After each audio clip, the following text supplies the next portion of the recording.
Okay, welcome everybody to this meeting of the Health Overview and Scrutiny Committee. Just to remind you all, this meeting is being broadcast live to the public via YouTube and will be available for viewing on YouTube after the meeting.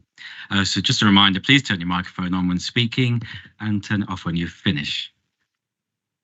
So this is the first meeting of the council year, and we've got a couple of new members to the committee this year. We've got Mrs. Brenda Seaton and Mr. Trevor Pendleton. Mr. Pendleton, I believe you have been on this committee before, is that right? That's absolutely correct. Okay. Some while ago. Well, welcome back. Most enjoyable. Thank you. Thank you. And Mrs. Seaton, welcome to you as well. And also welcome back to the Cabinet Lead Member for Health, Mrs. Louise Richardson. So I'll move on with the agenda for today, and the first item is appointment of chairman. And Mr. Jonathan Morgan was nominated as chairman-elect at the council meeting on the 17th of May. Could I have a proposer and seconder that Mr. Morgan be appointed as chair? Mr. Morgan, please, chair. Thank you, proposed. Thank you, Mr. Harrison. Proposed it. And a seconder, please. I'll second that, Ian. Thank you, Mr. Pendleton. So everybody happy with that proposal? Thank you very much. So Mr. Morgan is now appointed chair for the 2023-24 year, and I will hand over to Mr. Morgan for the rest of the meeting. Thank you. Thank you very much, Ewan. As chairman, I now ask for nominations for the deputy chairman. Is there a proposal? I propose Mr. Seaton. Is there a seconder? Mr. Hills. I have a second, chair. Thank you very much. That's very kind. Mr. Seaton, you're now deputy chair. So move on to item 3, which is the minutes of the meeting held on the 1st of March 2023. I propose that the minutes of the meeting are taken as read and confirmed and signed. Happy for that? Agreed. Okay, that's good. Thank you very much. So now on to item 4, question time. I haven't received any questions from the public. Item 5, questions asked by members under Standing Order 7.3 and 7.5. We have received 7 questions from Mrs. Hack regarding breast and bowel screening. Mrs. Hack has been provided with the written answers, and the answers have been published on the website. I understand that Mrs. Hack is happy with those answers and isn't intending on asking any supplementary questions. So we now move on to item 6, which is the revise of any other items which the chairman has decided to take as urgent any elsewhere on the agenda, and there are no items. Likewise, item 7, declarations of interest. Can I ask whether any members have any declarations of interest that they wish to declare? No declarations of interest. Okay, thank you very much. So item 8, declarations of party whip in accordance with overview and scrutiny procedure 16. Are there any declarations of party whip? No, they're not. So item 9, presentation of petitions under Standing Order 35. No petitions have been received. So we have 2 items, principal items on the agenda today. The first is a verbal presentation, the second is written. So we're on item 10, which is the Hinckley Community Diagnostics Centre update. We have with us, I think joining online, although I can't actually see him. No, we don't have. I was expecting maybe Mr. Bill to be actually joining online, but it doesn't seem to be, so that's okay. But we have invited all the Hinckley County councillors to attend. I know obviously Mr. Hills is a Hinckley County councillor, so he will have a lot of interest in this item. Otherwise, we have Sarah with us today. Sarah Prima is Chief Strategy Officer of the Integrated Care Board. You're going to give us a verbal update and hopefully answer any questions that come through. So over to you, Sarah. Thank you and afternoon, everybody. So there are 2 projects going on at Hinckley at this moment in time. There is the Community Diagnostics build, which is a 24.65 million new build on this site of the existing Mount Road Hospital. And that's going to become a diagnostic and endoscopy unit. The planned completion date for that is November 24. With an operational date around December 24. There are some services already delivered from Hinckley around some diagnostics and endoscopy, but this will enhance the range of diagnostics services that we can provide from there and support the care closer to home that we have got as our one of our principles in terms of how we deliver care across the system. It will also give timely access to more diagnostics, particularly around cancer care as well. The diagnostics that are likely to be delivered from there are CT, MRI, X-ray, ultrasound, cardiorespiratory diagnostics, audiology, dermatology and phlebotomy, so quite a range of services. And there'll be 2 endoscopy rooms for which the current ones are coming to the end of their life, so it will be much more modern facilities for the patients there. And we anticipate when it's fully up and running, it will take about 89,000 activities a year. Obviously, that will have a huge impact on the travel time of people locally and the travel miles as well. In addition to the CDC, we are replacing the day case unit. So there's an existing day case unit at Hinckley, Mount Road site, and we've got a £7.2 million scheme to replace the day case unit there. That's currently going into our national processes for approval. So we have to develop a business case and then present that to NHS England for them to approve it. We're just about to put that business case in towards the end of this month, the middle of July, and then there'll be a process that takes a few weeks for them to look at that and give us approval. And then we can move on with the development of that. The opening of that will be a little bit behind the CDC because that's a little bit in front of the day case at the moment, but it's likely to be around 24, 25 sort of time at the moment. So I'll stop there if anybody's got any questions. I think it's a really exciting and important project, actually. Go that on. Thank you very much, Sarah. I think it's been long awaited, which is great to actually see that we've got a timescale. Can I just ask you? You mentioned about the completion date. As a result, when is it actually due to start on site? When are we likely to see the first sort of digger turning up? I am not 100% sure. Do you know, Adam, the date for the CDC to start on site? I'll find that out for you. Yeah, I think that would be great. Okay, right, Mr. Hills. Perfect, thank you, Chair. And my question was similar to yours, actually. I echo what you said about being a really exciting development. And I think people have been waiting a long time for this. You must be aware that this money's been promised for almost a decade now, it seems. It's been pushed back and pushed back. You said it's a sort of November 24 completion date with the December 24 start date. I was wondering what kind of timeframes and what targets do we have to hit between now and then, so that we're making sure that we're starting on time and it doesn't get delayed. The second thing is it's going to be a wide uptick in services. I think you said was there 89,000 scans and tests and all sorts being done. So I presume we need to recruit more staff to fulfil those. So what will the staff retention plan, recruitment plan look like? Yeah, okay. So the first one, I'll get a detailed plan for you so that we can, and I'll supply that to you and then you can send that around. In terms of the staffing recruitment, obviously we've got a while to do that because we've gotten through to 24. But what we do find is that we don't have too much trouble attracting people into new buildings in particular. So I don't think we have a worry about recruiting of staff into those to deliver the services from there. I could just come back. I mean, I take your word for it, but when we hear from UHL in general, staff retention seems to be a massive problem with delivering targets, reducing the waiting lists. I presume a lot of these would be more specialist employers as well, if they're carrying, radiologists, phlebotomists, all sorts of different services required. November 24, December 24 start date doesn't sound like that far away, to be honest with you, to recruit staff on that scale. I mean, do you know how many new employees you'd be looking for? No, I don't off the top of my head, to be honest. But I can find that out. I think that'd be quite helpful to know, if possible. I'm assuming also, I mean, it's a good way of actually feeding in if you've got social media adverts out there for specialist staff or even non-specialist staff, that we can obviously, whether it's through the county council or local councillors, can actually help to duplicate some of the reach, try and actually get the staff.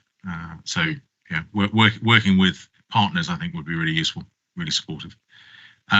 Are there any other further questions that you want to ask about provision of use? Okay. Can I ask, because I mean, I'm as a Loughborough County Council, I'm very used to obviously the services provided at Loughborough Hospital, which sound to a certain extent, and many of the services are very, very similar. Is it a similar sort of operating model that's being proposed for the new centre at Hinckley? It is similar, but I think Loughborough can do more procedures because of the theatre there. They've got more of an acute type theatre. Okay, and obviously in the second paper that we're going to is there's obviously a description in there about additional theatre space for being put in, for instance, at the general. Is there any plan at some point in the future to actually roll that out at Hinckley as well? You sort of touched on it slightly. Not to put a bigger type of theatre in, no. Okay, so okay, that's useful. Are there any other questions?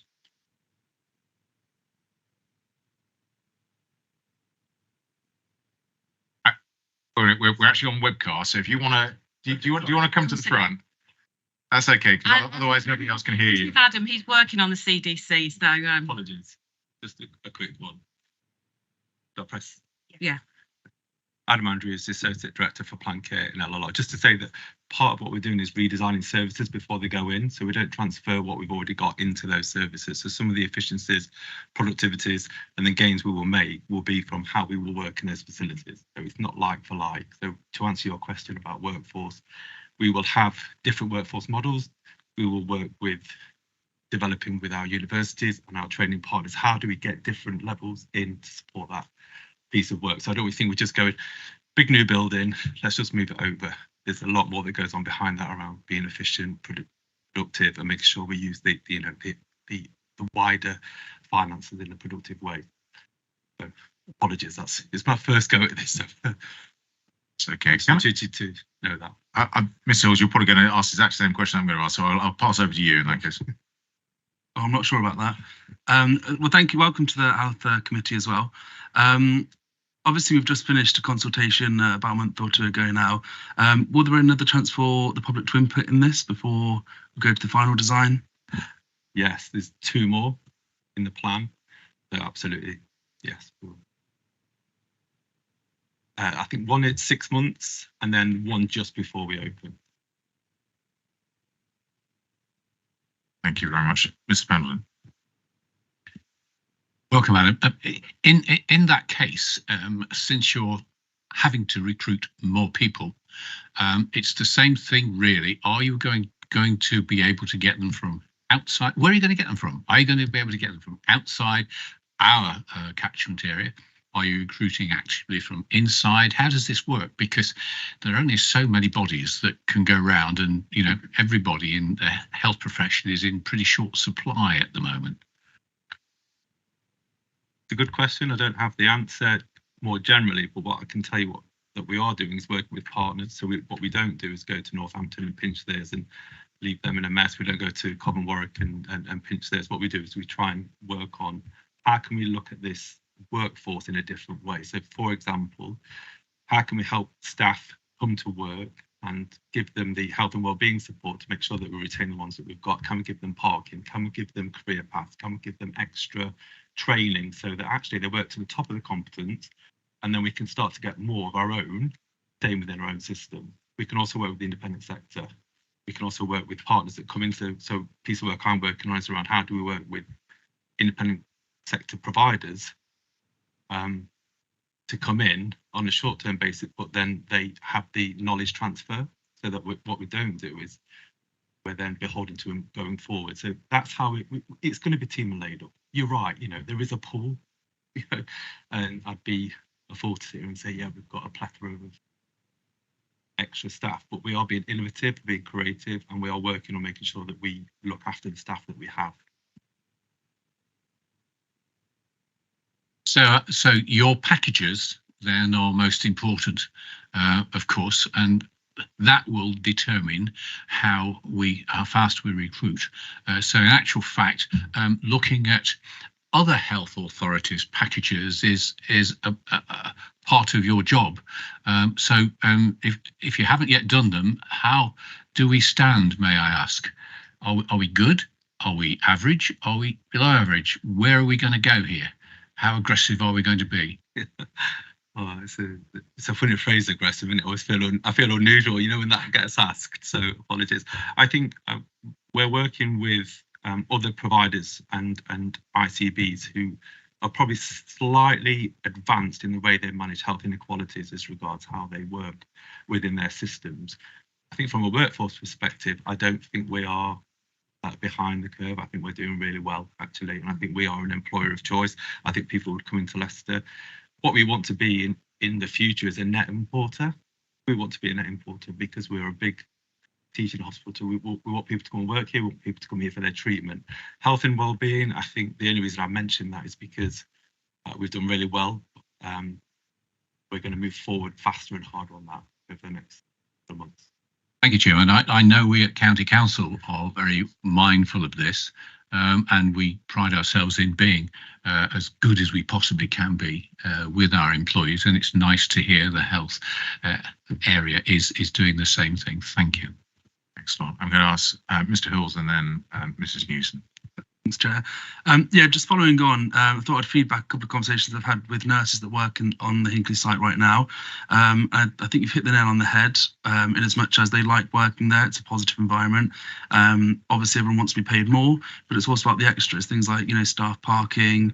Is there enough staff to do all the jobs so they're not having extra pressure on having to stay past there when their shift is up? So it's really positive to hear you kind of recognise that as well. Thanks a lot. Just before coming to Mr. Newton, actually, Mr. Hills didn't ask the question I was expecting him to ask. So can I ask it instead, which is actually, by the sounds of it, this is obviously going to be an improvement in capacity to be particularly on the screening side at Hinckley. And I'm assuming at the moment that most of the people that are going to be going to Hinckley currently go to LRI or Glenfield. Is the capacity that is being, or the expansion of the capacity being created at Hinckley, is going to be to the detriment of capacity at Leicester's hospitals, or is that going to be retained? In other words, is there going to be an overall growth in capacity on screening across the area? Overall growth, but different at each site. Yeah. Okay, so just to be very, very clear on that. So overall, if somebody needs a CT scan or MRI scan or an ultrasound, there are going to be more of them available in the LRR area than there were before. Yes. Okay. More physical capacity. We've got to get the workforce right, and we've got to make sure we've got the pathways right that go into those buildings. Because also you're going to be sitting in that chair when we come to the next page, and this is very much about those sort of questions, which is, understand that. You know, where is this going to? And by the sounds of it, this is part of that. That was a requirement of the bid, actually, Adam, wasn't it, to show that it was extra capacity? Thanks. Ms. Newton, sorry.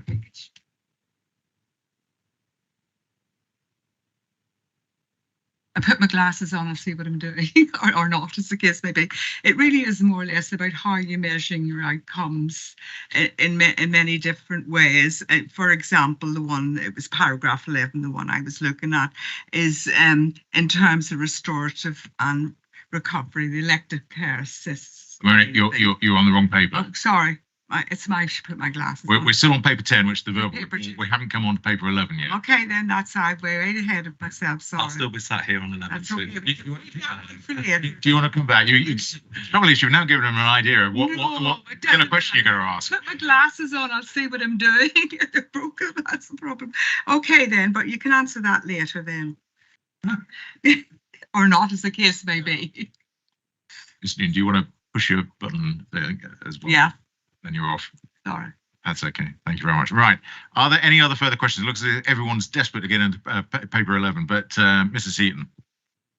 Thank you, Chair. I'm curious as to, we've waited a decade for this. It's been vocalised so far.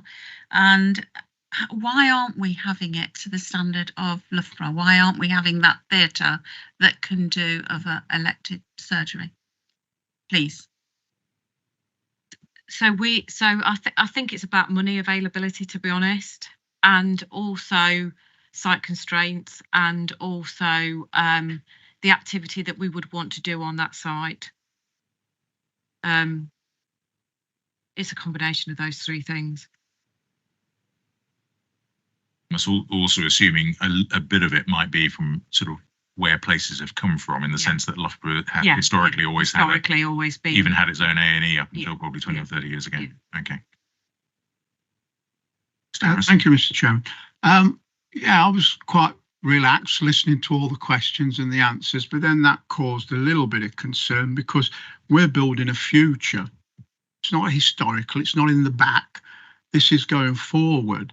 And if the forward plan is not of a scale that has been built previously, so that just causes a little bit of anxiety in my mind, because really the planning should be far more sophisticated.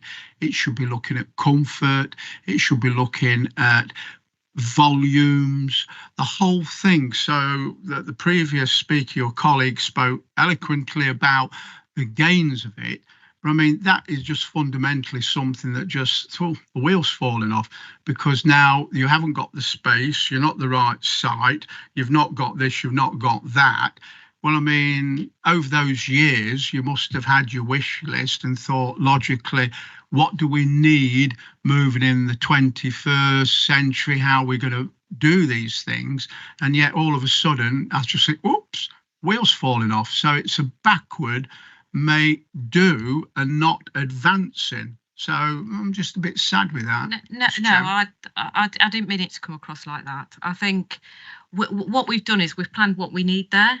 So that activity at Hinckley will be the activity that we need there going forward. As I said before, the CDC stuff in particular, we couldn't have not put in a plan that didn't show growth. And the day case unit is a replacement for the existing day case unit, but it will be able to do more things than it has done now, because it'll be a more modern facility. I will double check what Loughborough do against what we're doing at Hinckley and see if there are any major differences, but I will get that double checked and just and let you know. But it will be able to take the activity that we need it to take. We've planned out what it will need to take. We've got hands up all over the place now. Mr. Harrison, do you want to come back? And yes, thank you. Yeah. Well, in business planning, you obviously have to have a little look ahead of yourself, and it's really incredibly important to do so. Looking at our second document and the volumes of people waiting, both locally and nationally, and how that organisation fits into that particular role, it does concern me that, you know, is this good for 5 years? Is it 10 years? What is the understanding of what you're doing when it's built? I mean, a lot of big old buildings, Victorians, I mean, they really put capacity into the build. This is, you know, if this is just going to be something for 5 years and then it's done because the size is important. See, we're going to have more surgery. We understand that now. This tells you all about the surgery that's waiting to happen. But do you think once you ever get near whatever you call an achieved sort of balance and not too long a waiting time, you know, will you ever achieve that with a growing population, an aging population? I mean, all these stats are important for what you're doing, casting out to the future. But, you know, I leave it there, Mr. Chairman, because my question isn't to embarrass, it's just to find out where it's going and what is the vision. Yeah. Is this fit for 10 years, 15 or 20 years or whatever? Yeah. Thank you. I'll just make a couple of points about that, and then Adam might want to come in as well. Medical advances are always changing. So things that would only be done in a theatre on a general anaesthetic 5-10 years ago can be done in day case theatres, and things that were done in day case theatres can be done in clean rooms now. So there will always be an evolving of capacity or your ability to do certain things in certain settings. What we have to do is to build something that's flexible to try and keep abreast of that. And that's what we're trying to do here, really. I don't know whether Adam wanted to add to it. Yeah, I mean, I agree with that. I think the thing to point out is that the physical space, one part of it. But I look at things like the productivity, validation, care closer to home, care settings.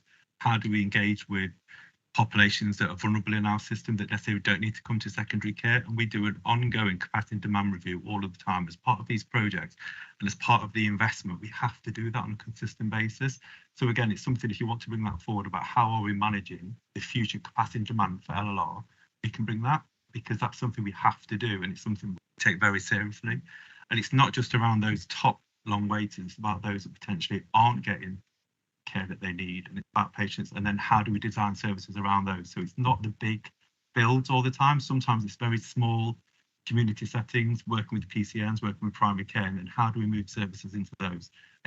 It's a jigsaw, and you may not always see it in some of the papers, but if there is a specific question, we can go and work through that. But I think the way we've planned our services and where we plan the builds and where we plan the future service redesign, we are taking very seriously capacity and demand and how that will work over.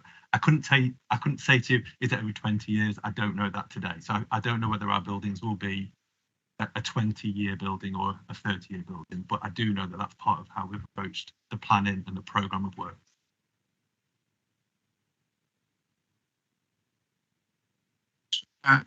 The speed and the efficiency is critical for this body, this organisation, because our budgets are escalating.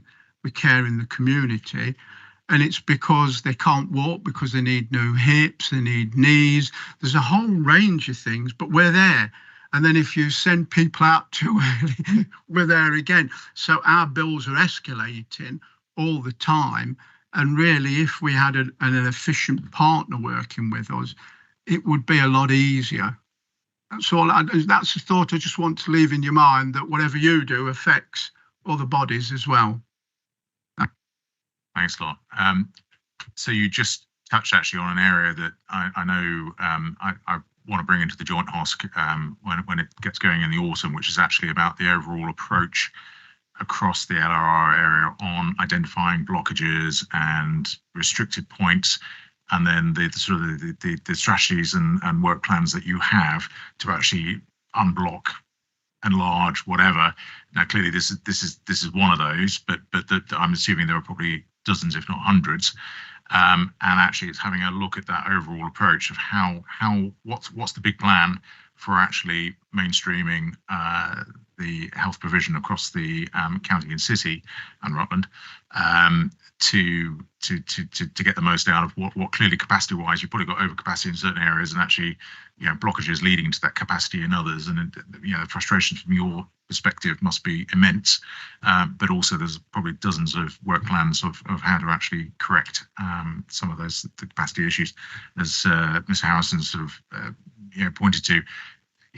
And your answer, there are so many changes in the way that health is provided. What was unthinkable 10 years ago has now become a sort of routine question. The last couple of operations I had, the surgeon was very disappointed when I said I actually wanted a general anaesthetic, because the expectation is that you have everything, whether it's hip replacements or whatever, under a local. What's the point of putting somebody under when you can actually keep them awake and discharge them more efficiently? I absolutely get that. But for a lot of people, that's the patients are also need to actually understand some of the changes that come with that as well. So it's a fascinating piece of work. So we will come back to that without a shadow of a doubt. Mr. Hills. Thanks, Chair. Can I just get some clarity as well? So we've got the CDC, the Community Diagnostic Centre, which is 25 million. The money's in the NHS bank, and the plan's been approved, and the shovel's going in the ground by the end of the year. We're also talking this press release about an extra £7 million for the day case unit.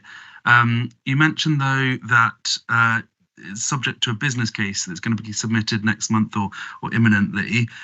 So is that money, the £7 million that's been allocated, is that confirmed and guaranteed, that money? Mm-hmm. Sorry, it's allocated to LLR in the National Capital Plan, but the process within the NHS is that you have to put a business case in to get the final access to that money.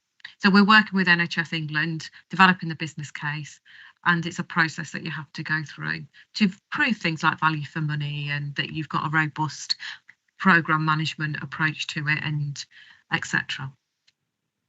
For clarity, who are we trying to prove that to? Is it LLR, NHS, or is that? No, it goes through a national process within NHS England. Thanks. Okay, thank Thank you very much. Look, I think we've probably exhausted the questions in that case. So thank you very much, Sarah, for that. And thank you very much, Adam, for chipping in. I know, Adam, you're obviously, you can't move. Sarah gets to escape and see sunshine and fresh air. So thank you very much for that. We look forward to having you back to give us a progress update. Thank you very much. So I think Siobhan, you're going to be joining us as well. So Siobhan is Deputy Chief Operating Officer at UHL. Adam, obviously, we've already been hearing from, is Deputy Director of Planned Care at LLR. So we're now on to paper 11, which is about the restoration and recovery of elective care. Thank you very much for bringing it to us. Look, I mean, it was a very succinct paper. I suspect there are hundreds of questions that we could ask behind some of the data that you've put into that paper. So this is a great opportunity. We'll take the paper as read. It's very, very rare that we actually manage to get a paper presented that's 3 sides long. So congratulations on that. I think it's probably the first. I'm excluding the diagram on page 4, by the way. So thank you very much. Now, one of my questions to start off with, if that's okay, before we open it to the floor, I'll ask, is there anything else that you want to add in addition to the paper? So either of you want to add sort of or draw attention to bits that you think maybe the paper could have elaborated on? Thank you. I think the thing to draw attention to is the scale of the challenge that we're facing in LLR. So we've got the 6 nationalist big waiting list, so it is huge. Within that, we had the biggest cohort, one of the biggest cohorts for the longest waiters within that waiting list. So the scale of what we're needing to achieve is significant. That said, patients, I can confidently say patients are waiting less time now than they were 12 months ago. And I think in 12 months' time, with the plans that we've got in place, they will be waiting less time again. Thank you. Thank you very much for that. Can I ask a couple of questions in that case? So can't remember where I read it, but there was a stat relating particularly to UHL being, I think, the hospital with one of the biggest circulation or users, potential user numbers out of all of the NHS hospitals. Is that the case or not? Because I mean, obviously, yeah, there are best part of probably 1 million people who are focusing on UHL to gain healthcare. Sorry, I'm not familiar with that statistic that we're the biggest users. We had the waiting list size grew significantly over the pandemic, that it effectively doubled. So this wasn't about the actual waiting list, it's about the overall number of patients, potential patients within the NHS, because obviously, you know, many areas have multiple hospital units, and therefore, you know, they might have maybe 500,000 people per hospital group, but my understanding was that UHL was one of the largest in the country as far as the number of patients that are focusing on a particular hospital, regardless of, yes, is that the case? So because we're one provider in the system, usually you would have more than one, so it means all patients are coming to UHL. So from that, how does that relate in that case as far as going back to the sort of the waiting list side? In reality, because I mean, obviously that's by numbers, but actually if we're dealing with a large number in the first place, what does that actually mean in reality? I mean, where do we compare to other hospital groupings elsewhere, where they may be dealing with a smaller number of patients, and therefore the actual waiting list may appear to be smaller, but actually in reality is actually of similar state to UHL's? I mean, it's a complex question. So I think to start with, yes, we are one provider and we're taking all of those patients across LLR, but then because we are one provider, we're bigger than most. So, you know, some of the capacity we've got is much bigger than some other providers nearby.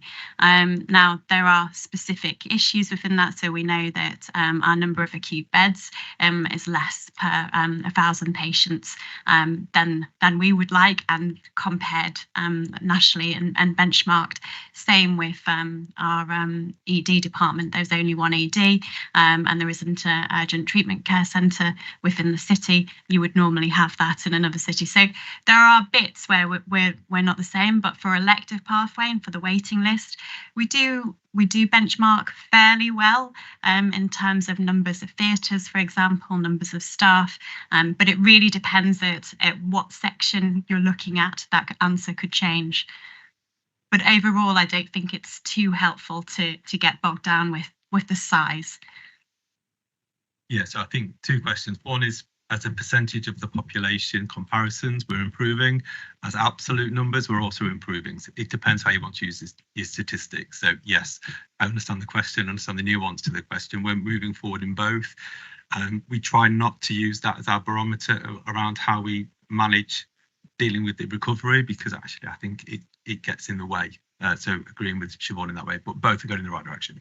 Okay. It was really trying to understand whether the figure of sort of 120, 130,000, whether actually that's the relevant figure, or whether actually it's something different to that. But by the sounds of it, there's a mix, and therefore it's useful as a barometer, but not necessarily guaranteed. Okay, sure. Yeah, I think the main issues is the rate of growth that we saw. So we saw a doubling of our waiting list size due to the pandemic, and that was far out of keeping with other trusts of a similar size, and that's where a lot of our challenge has come from.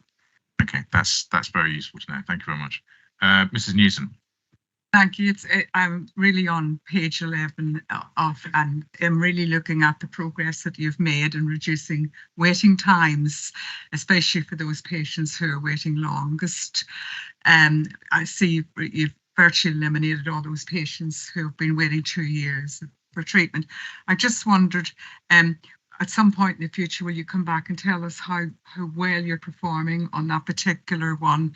Because you get so many of our residents out there feel like that they've been waiting forever for treatment, and some of them probably have actually. So it's really asking that to ensure that we see that this progress is kept going on, and that we will reduce those that are waiting the longest for the treatments that they need. Yeah, absolutely. That is the main aim that all our plans are leading to. We are ahead of our trajectory to get to 0-65 weeks by March 24. So I'm confident we're heading in the right direction. We do have some patients who are still waiting over 2 years. Very few, less than one hand. So we are making great progress. We're not leaving anybody behind in that journey.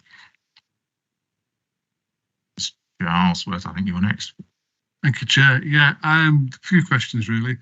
I mean, just going back to the Chair's question about, and you more or less elaborated on it, overall numbers or percentages, and we're a single hospital set, so numbers might seem big, but for politicians, percentages are important, because if while the overall numbers may look big, if we're percentage terms, we're not as bad as Manchester, Liverpool, whatever. I think it looks a lot better. So I understand where the Chair was coming from with that question. Elective recovery, I think you've done extremely well. I think you've made serious progress in this, and I praised you last time for this, and I'll do it again. You've put an awful lot of work in, a lot of resources, and it's paying off now. And I applaud everybody that's contributed to that. One area that I might have concern, are we compressing then to the shorter waiting list? Is that expanding at the bottom?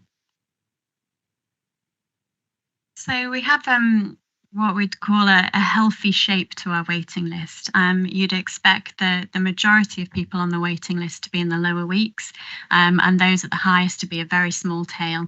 So our shape of our overall waiting list is the right shape. So it shows that we're prioritising patients in order of clinical priority, but then after that, looking at the length of time they've waited. So it's not ballooning at the bottom, if that's what your question was getting to. Also, I suppose what would be useful to point out is that nationally we are seeing a peak of the size of waiting lists. So everybody's waiting list is growing.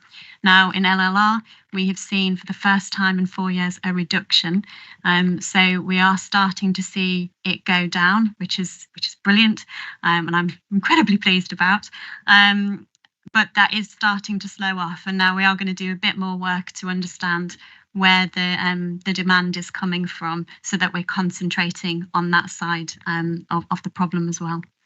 Okay, thank you for that. So we're keeping the same level of resources and people working at this. We're not sort of, now we've improved it, we're letting resources dissipate. Absolutely not. We cannot take our foot off the gas on this. You know, we sit here today, we are not happy that patients are waiting as long as they're waiting. The original target is 18 weeks. That is the aim. It's good to hear, thank you. Going on to the planned care centre, I suppose the questions revolve around the Hinckley issue. Getting people in to man this centre, and 2024, 100,000 patients per year potentially. You say you present a better package to employ people, but you're still taking people from somewhere else. So somewhere else is suffering, we do well, but it sounds like an arms race really, that you do a wonderful package, car parking, all that sort of thing. Then another hospital set does the same, and somebody does the same, and it's a constant battle to get people, and it probably is. But will you be able to achieve that 100,000 patients after 2024? So workforce is always going to be a problem, and depending on what post you're recruiting to depends on how difficult that is. Now, for some posts, there is work that we can do to train people. So we are lucky in LLR that a lot of our staff are actually work and live. There are patients too. They live in the area. So the system that we've got, we recruit a lot from our own region. So we can grow talent.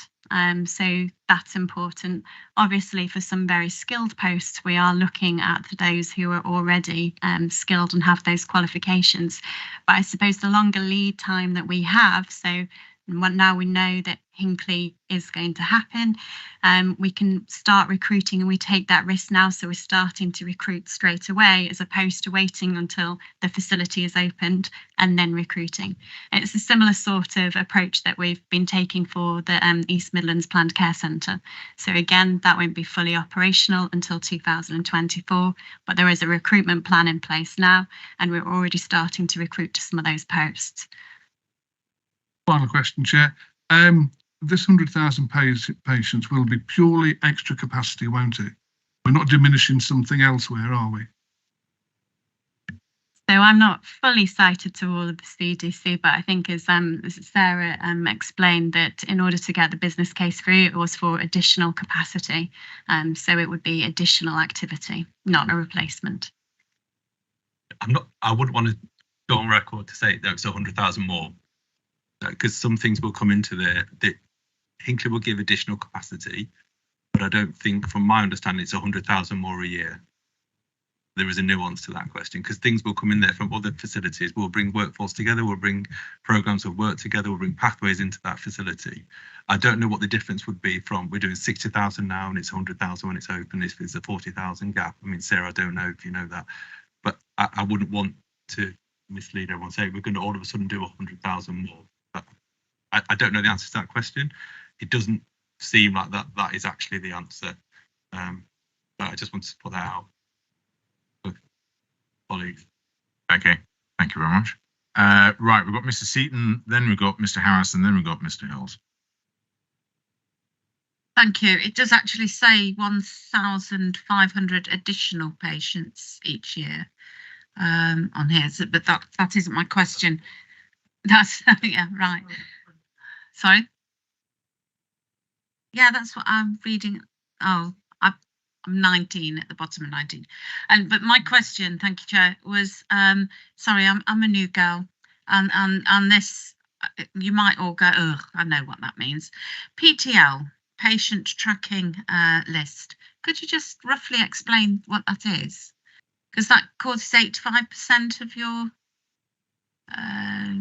lists or whatever. So sorry, the terminology. PTL, so yes, it's patient tracking list. So basically every patient who is on RTT, so referral to treatment pathway, is captured on a list with a clock. So we know the patient name, what they're referred with, and then how long they've been waiting. That's what PTL stands for. Right. When it says non-admitted, that means patients waiting for an outpatient procedure. So they're not on an admitted waiting list, which would be for a procedure, a surgical procedure. Okay. And 85% of our entire waiting list are patients who haven't, well, some of them have been seen, but they're all in that outpatient diagnostic phase of the pathway. They're not waiting for a surgical procedure.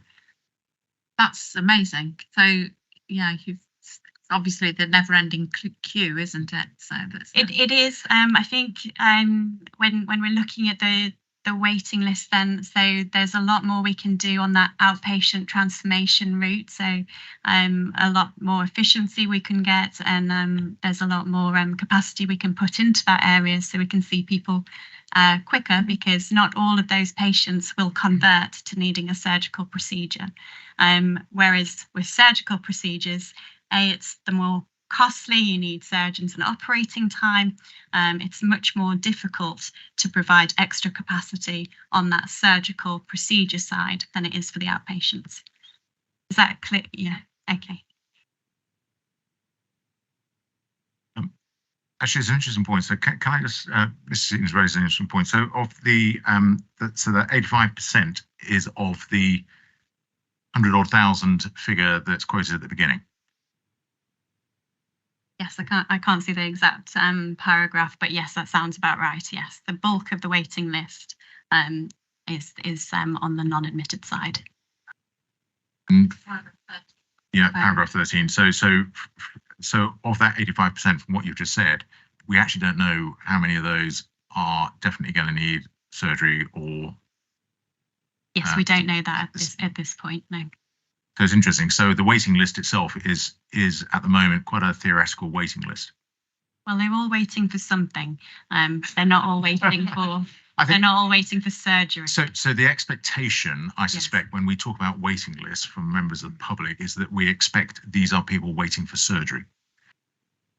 In truth, I mean, I suspect that is not what is understood from inside the NHS, but procedure.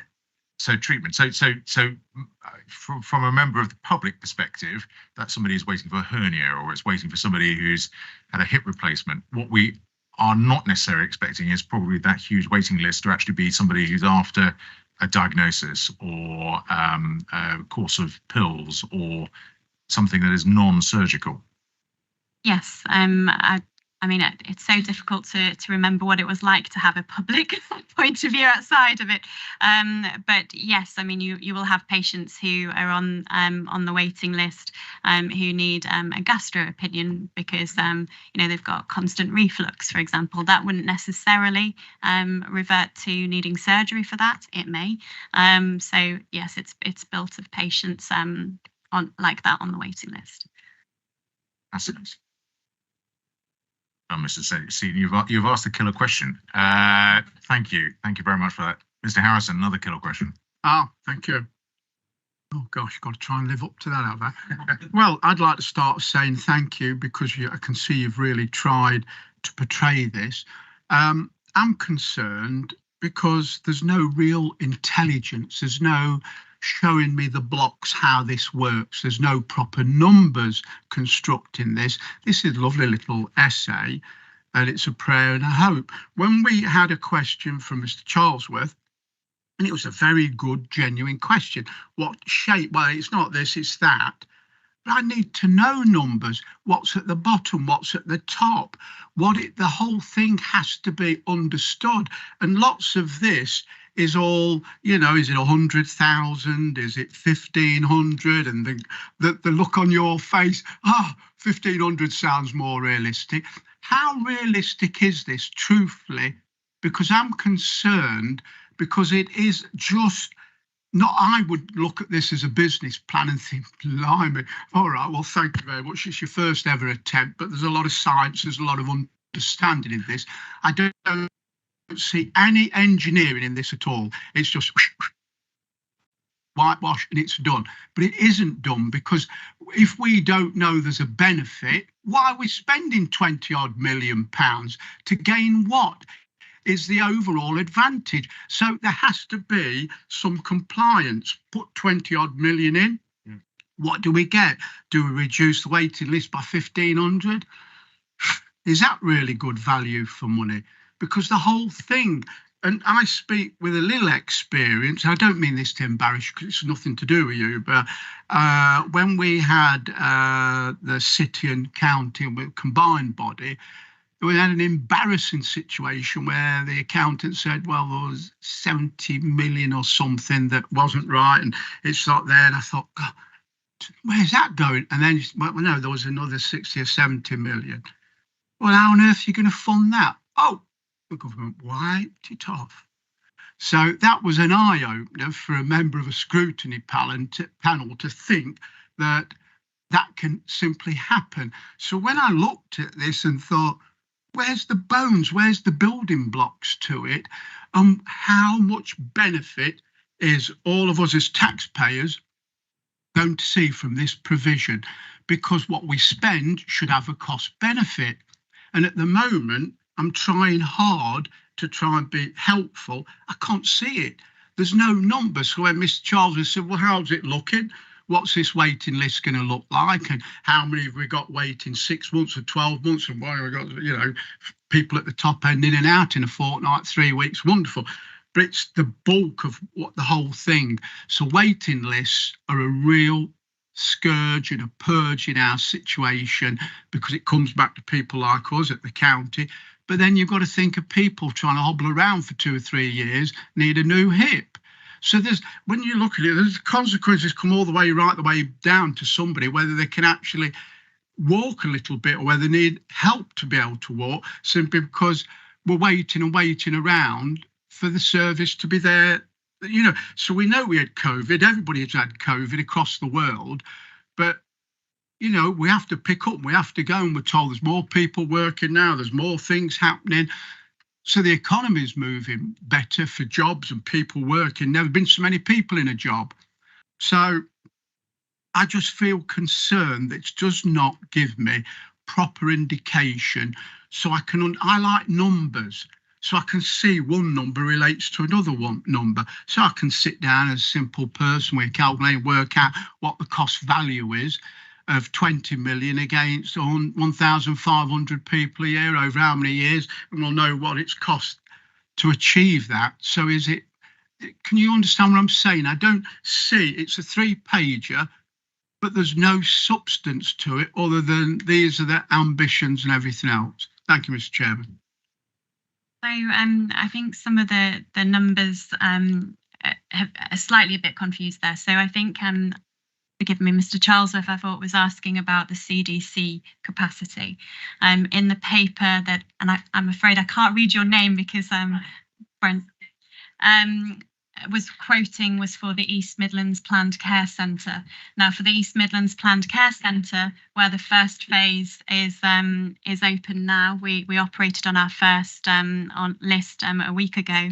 That is planned to see 1,500 patients. Now, for the year when it's fully operational, with 2 theatres, outpatient rooms, procedure rooms, the plan is that it will see 100,000 patients. That's for the East Midlands Planned Care Centre, not for the CDC. That's completely different. I can't tell you today how the waiting list, how many patients are on the waiting list between 18 weeks and 24. I can give you that information. Overall, the waiting list size is 117,000, which is in the paper, which is published data in April. I can tell you with Monday this week, the size of the waiting list is 116,000. I can tell you that we've got just over 300 patients sitting at 78 weeks and above. I can also tell you that we've got just over 3,000 patients at 65 weeks and above. But we can give you that information and those numbers if that will be helpful to you. Yeah, they'd be extremely helpful, truthfully, because if I was your chairman, I'd want to know every week what was the waiting list and how it's moving down, hopefully, because that's really important. And I think that little flurry at the end is helpful, and I accept it. But I mean, out of the big number, there's a big number there, over 100,000 we're looking at, and that doesn't explain it fully. And I would like to know, to be able to scrutinise this correctly, what is your waiting list and what is it month by month, so you can see, has it dropped by a factor, or is it held, or has it actually gone up that following month? And we need to know, because it's all part of the intervention. Well, what do you need to get it down, and how do you organise yourselves accordingly? So numbers are really important to us. That is nice, it's glossy, nice, friendly, but it doesn't tell us anything, really. Thank you, Mr. Chairman. Thanks a lot, Mr. House. Just before anyone comes back in, I'll just explain the button system. Unfortunately, the tracking works on only one light being on at any time. So I'm not trying to tell you off. I'm just saying that unfortunately the IT that had capacity, it has a limit. So that's why we only have one on at any time. So apologies for that. Would you like to come back on Mr. Harrison's point before I come to Mrs. Newton? Say that all the information that you described it's publicly available information.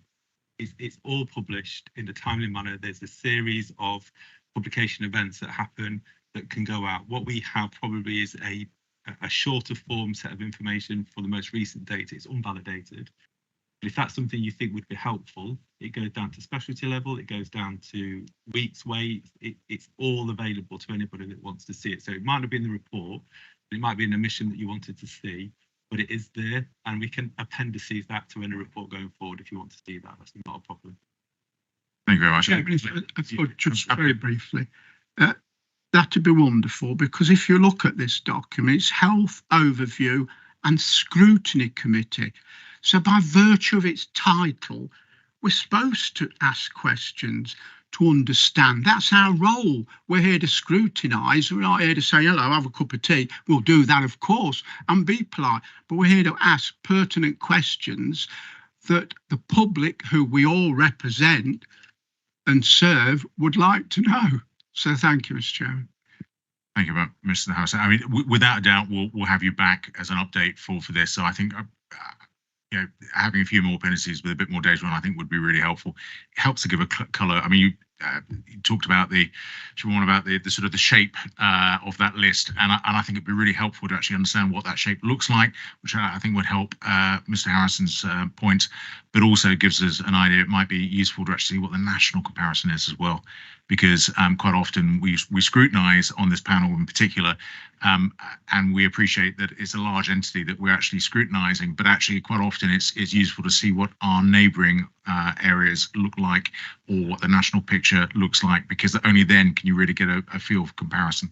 Yeah, absolutely. We can provide that next time. Brilliant. Thank you very much for that. Now, I've got Mr. Hills next, and then Mrs. Newton. So Mr. Hills, or Dr. Hills, as I should really refer to you as. You can call me whatever, Chair. I mean, under the theme of scrutiny and taking a slightly more pessimistic look at this, I'm thinking about what are the risks to achieving the targets that you set forward, because they're quite, we said at the start, they're good targets and they're ambitious and they make us very happy on this scrutiny panel. Unless I've not been watching the news closely enough, I still think we're at risk of strike action. I don't think an agreement has come to fruition. And we heard a couple of months ago at this panel how we in LLR did quite well when it came to strike days, because we pulled in staff from other areas of employment. Now, obviously, that's going to put this at risk, isn't it? So I'd like to hear your opinion on how, because some of these targets are quite close. So it says here on number 10, by the 1st of July, the Trust expects to have no patients waiting longer than 2 years. Well, if we have 3 or 4 strike days in the next couple of weeks, is that going to put that target at risk? So my first question really is how much of a risk are we at with strikes? And my second question is, what are the other kind of tentpole banner risks that we're facing to not achieving what we're setting out to do? So for the patients waiting over 2 years, so 104 weeks, the impact of the latest strike action, of which today is the first day, we're not expecting that to impact on the 104-week position. So we're expecting to be at 0 by the beginning of July. Now, for the patients waiting 78 weeks and above, there will be an impact because we are losing a considerable amount of capacity due to that. We're currently looking at what those numbers will be. It will not be 0 as we'd planned when this paper was written. So we're looking at a range between, it will be less than 200, it will be more than 50. Well, I think it just goes back to it every time, doesn't it, about staff recruitment and retention, and it all seems to boil down to the numbers of staff that we have working within the service. Staff is our biggest resource and our biggest asset. So yes, of course. Thank you very much. Sorry, apologies. On the last item, Joshna was attempting to get my attention, and my field of vision is not wide enough. So apologies. Next time, just hit me, and I'll respond. I promise you. I usually do. I'll make it a really quick one. It was just in relation to the revelation of the definition of the waiting list, because it's not something I'd fully grappled with either.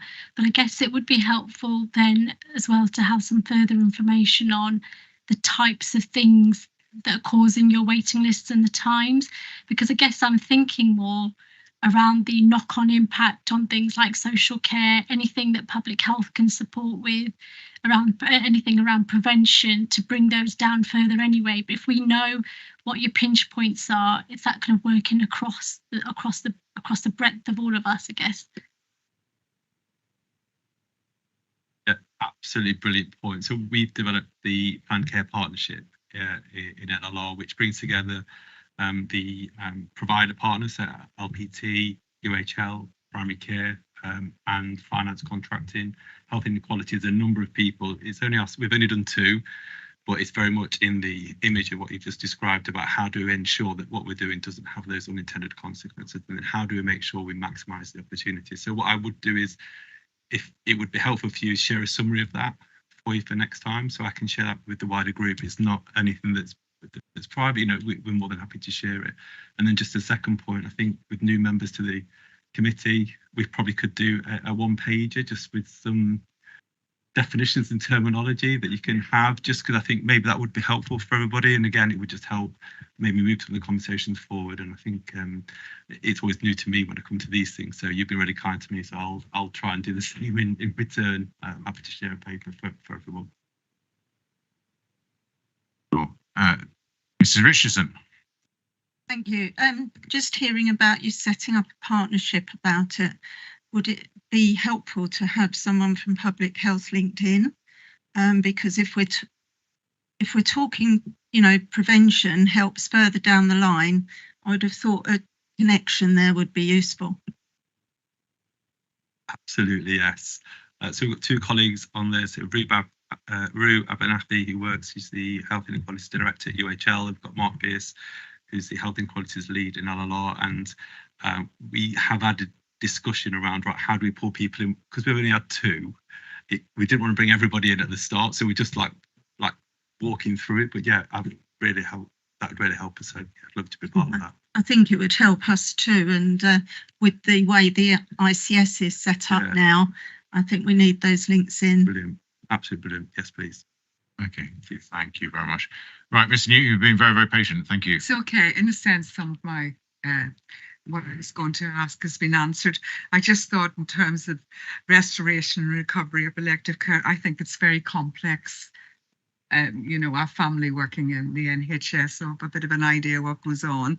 And I'm pleased to see that the recovery of care is making more progress than what it has up to now. And I just wonder what more can be done in terms of drilling down from those very complex procedures that are going on, so that we can get maybe a better picture of what's going on out there. It's just, as I said, it's it says over 100,000, which is quite a large, and I suppose it covers from things like sore thumbs to serious surgery. I don't know, but I think it's, I'm pleased about the progress, but I think maybe a little bit more in the data would be useful. Thank you. We can certainly share. Are you referring to the East Midlands? What we're planning to put through the care centre? We can share that. Yeah, absolutely. Mrs. Richardson. Sorry, it's just been bothering me, this 85% that's not waiting for surgery necessarily, but they're still waiting for diagnostics and, you know, to actually have an understanding of what's wrong. So I'd be quite interested to know what you're planning. I know you've got this set up in Hinckley coming on board and the elective care at General, but I'm still concerned at how fast we're getting people through from the moment of referral to actually having that diagnostic. Can I just add one addition to that as well? Because actually, I was busy jotting down how many people per day that actually equates to, the 85%, or it's about 99,000, I think, of the 117 that you've currently got on the list. But it's actually about how many additional people are joining the list, because obviously to keep on shrinking it, the capacity has to actually combat the new people coming onto the list and the current ones that are sitting there. So just adding to that, any more information would be useful. Yeah, sure. So in the last 3 months, we've seen a 61% reduction in those waiting over 65 weeks on the non-admitted pathway.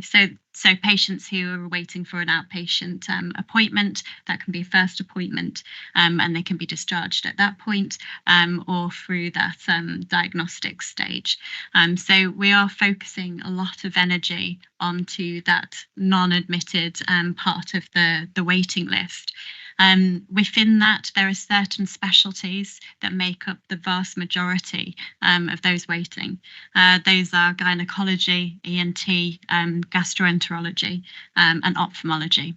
Now, those specialties make up almost 60% of the waiting list for the non-admitted, and actually it's mirrored in the waiting list overall.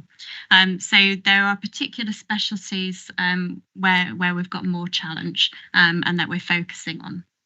And I've forgotten the rest of your question, so if I've not answered that fully, please remind me. Well, it was just understanding what the figure is of new people joining the list per year. So we know that the current list is 170,000. It's what is the annual churn, as it were?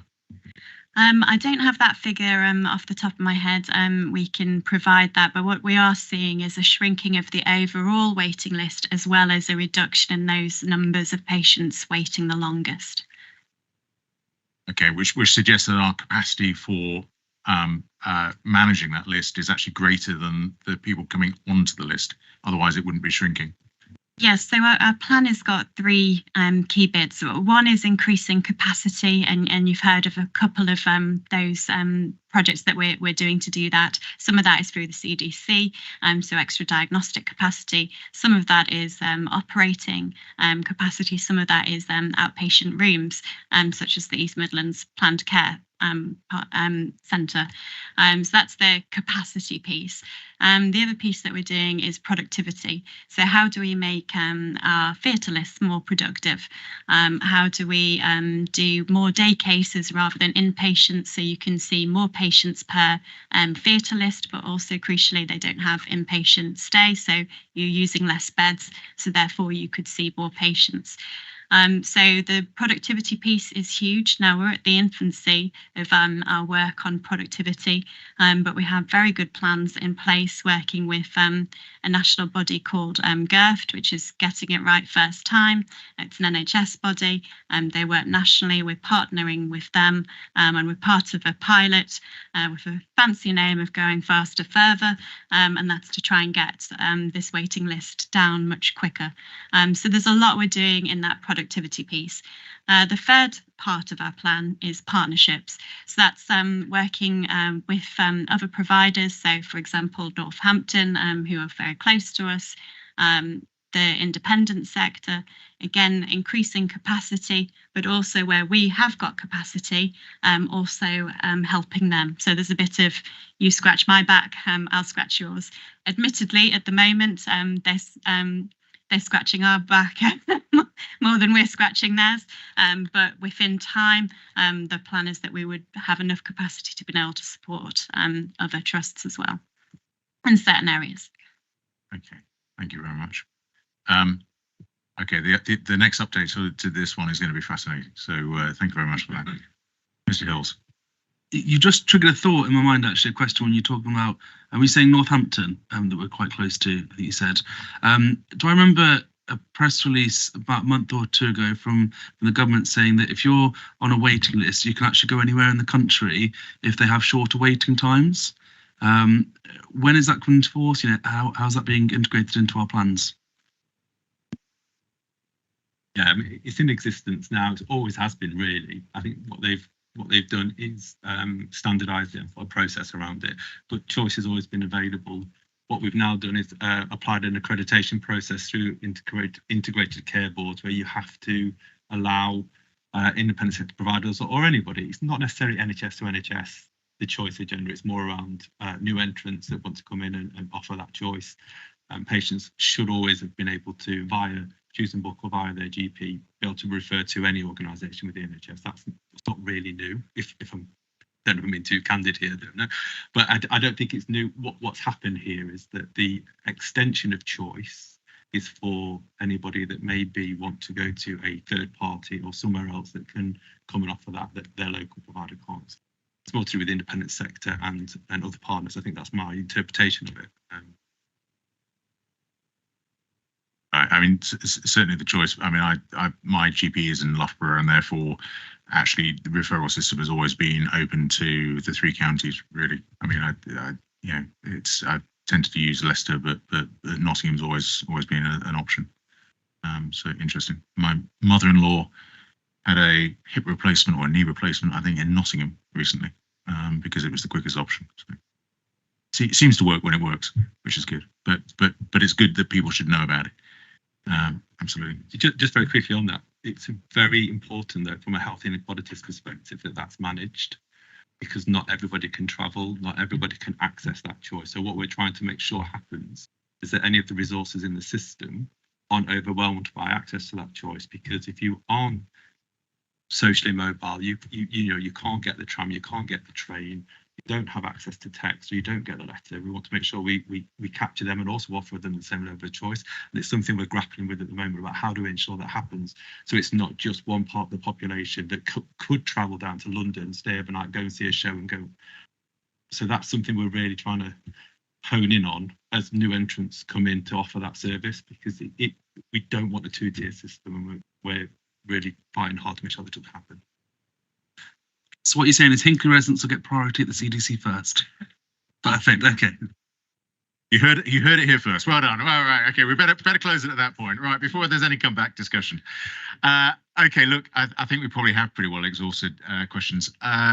Really interesting. We really look forward to 3-page papers. Absolutely. We love those. But actually sometimes nine pages of additional appendices actually would be even better. No, we all love data. We all love data. So seriously, because I mean, this absolutely is our bread and butter. We are often called upon. I mean, Councillor Seaton's question is an absolute killer, because actually, whilst we are the scrutiny body for health, we are not health experts apart from Mr. Hills. And we might have family who work in health. We may have of visiting in the health centre, but it's not our day job. As a result, some of the terminology and some of the nuances over some of the data will be lost, not only to us, and we're probably slightly more familiar with it than many others, but particularly to the wider audience. And as a result, getting a really clear message and understanding of what these figures mean, absolutely critical for us. But it also means that we can actually do our job better, not only for scrutinising, but also for talking to our residents and explaining what's happening, what facilities are available, what's likely to come down the road in future years, and what it means to them and their families. So for us to do our jobs better, we need to also get into some of that detail sometimes and ask some of the questions that really help us to have a better understanding. So thank you very much, Siobhan. Thank you very much, Adam. Thank you very much also, Sarah, as well. And I think, Jenny, you didn't actually get a chance to talk, is that right? Excellent. We're always friendly. Look, thank you very much. I appreciate this has been a very, very warm room. We like to forego air conditioning in this room. It's but otherwise with the windows open, as you said, it is a bit noisy. So look, thank you very much. Very, very grateful for your time, and we'll try and get you back hopefully 6 months or whatever from now to give us an update of where you are. By that point, we'll have winter pressures and all the other bits and pieces to throw into the mix as well. So we look forward to seeing still the figures dropping and the successes still being there. So thank you very much. Looking forward to it. Thank you. Okay, thank you. So look, we're now on to item 12, which is dates for future meetings. They're outlined in the paper. Our next meeting is the 13th of September. But otherwise, we have meeting dates for the next 2 years. Item 13, any other business? There is no other business. So in which case, thank you very much for all of your time and questions and perspiration in the room. And we will see you in September when hopefully it'll be slightly cooler. Okay, thank you very much.